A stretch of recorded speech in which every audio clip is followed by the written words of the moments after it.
Bismillahirrahmanirrahim. Assalamualaikum warahmatullahi wabarakatuh. My name is Bushra and I am here again new lecture about the basic concept chapter 1 class 11 chemistry Punjab textbook.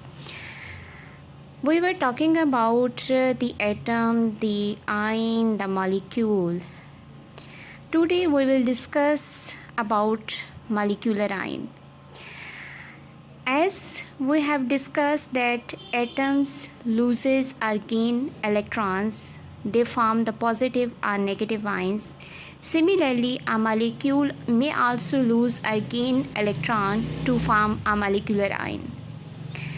इसमें कहने की क्या कोशिश कर रहे हैं, ये कहा जा रहा है कि जब कोई एटम लूज़ करता है या गेन करता है इलेक्ट्रॉन तो वो पॉजिटिव आयन या नेगेटिव आयन बनाता है। इसी तरह जब मॉलिक्यूल लूज़ करता है या गेन करता है इलेक्ट्रॉन तो वो मॉलिक्यूलर आयन बनाता है। जब एटम लूज़ करता है इलेक्ट्रॉन या गेन करता है तो वो कैटायन या एनायन बनाता है। लेकिन जब हम मॉलिक्यूल की बात करते हैं तो हम उसको मॉलिक्यूलर आयन बोलते हैं। इसके एग्जांपल में हमारे पास आ जाएगा CH4 plus CO plus N2 plus कि ये हमारे पास कैटायनिक मॉलिक्यूलर आयंस की एग्जांपल है कि CH4 प्लस में आ गया। ये अब एक मॉलिक्यूल है, CH4 एक मॉलिक्यूल है, उसके पास से अब इलेक्ट्रॉन जो है वो लॉस हो रहे हैं उस मॉलिक्यूल से, तो क्या क्रिएट हो रहा है, पॉजिटिव आयन क्रिएट हो रहा है। ये क्या आ गया आपके पास, कैटायनिक मॉलिक्यूलर आयन आ गया। दूसरी एग्जांपल में CO प्लस है और ये यहाँ पर एक बात नोट करने की है स्टूडेंट्स, बहुत से स्टूडेंट्स जो हैं वो C कैपिटल O कैपिटल को C कैपिटल और O जो है वो स्मॉल लेटर में लिखते हैं, यानी उसको इस तरीके से लिख देते हैं।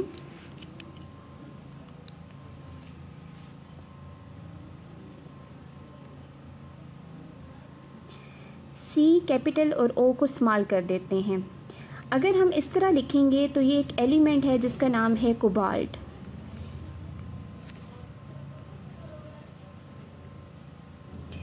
लेकिन जब हम मॉलिक्यूलर आयन की बात कर रहे हैं तो हमने मॉलिक्यूल को डिस्कस करना है, हमने किसी एलिमेंट को डिस्कस नहीं करना।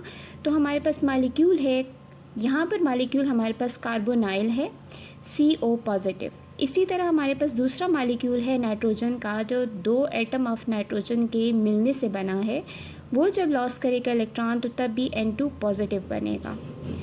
अब एक बात और नोट डाउन करने की है कि कैटायनिक मॉलिक्यूलर आयन जो होते हैं वो ज़्यादा अबंडेंट होते हैं देन एनायनिक वंस के। नेक्स्ट हमारे पास क्वेश्चन है how molecular ions are generated. ये बहुत ज़्यादा आता है क्वेश्चन पेपर में कि मॉलिक्यूलर आयन क्या होता है और मॉलिक्यूलर आयन जो होते हैं वो कैसे जनरेट होते हैं। These ions can be generated by passing high energy electron beam as alpha particle or X-rays through a gas। ये आयंस तब बनते हैं जब पास करती हैं हाई एनर्जी इलेक्ट्रॉन बीम, जैसे कि अल्फ़ा पार्टिकल या एक्स-रेज जो कि हाई एनर्जी इलेक्ट्रॉनिक बीम है, वो किसी गैस में से पास करती हैं तो उस गैस के मॉलिक्यूल के मॉलिक्यूलर आयन जनरेट कर देती हैं।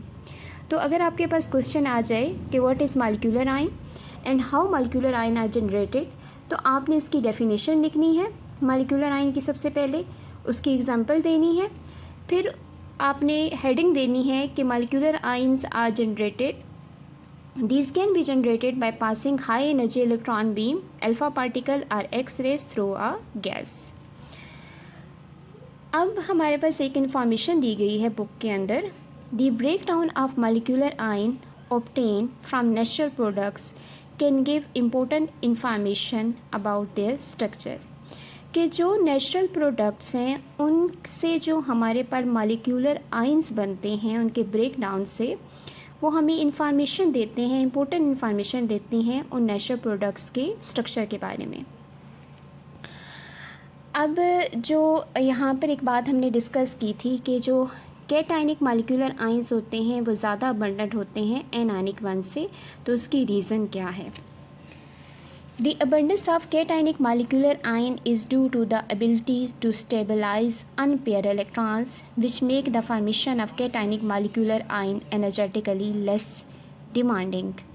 कि जो कैटाइनिक मालिकुलर आयन के अबंडेंस है वो किस वजह से है, वो इस वजह से है कि the ability to stabilise unpair electron, के जो कैटाइनिक मालिकुलर आयन होते हैं वो अनपेयर इलेक्ट्रॉन को ईज़िली जो है वो स्टेबलाइज कर लेते हैं, जिसकी वजह से formation of cationic molecular ion जो होती है वो एनर्जेटिकली लेस डिमांडिंग होती है, यानी जो चीज़ स्टेबलाइज होती है उसकी एनर्जी जो होती है वो कम होती है।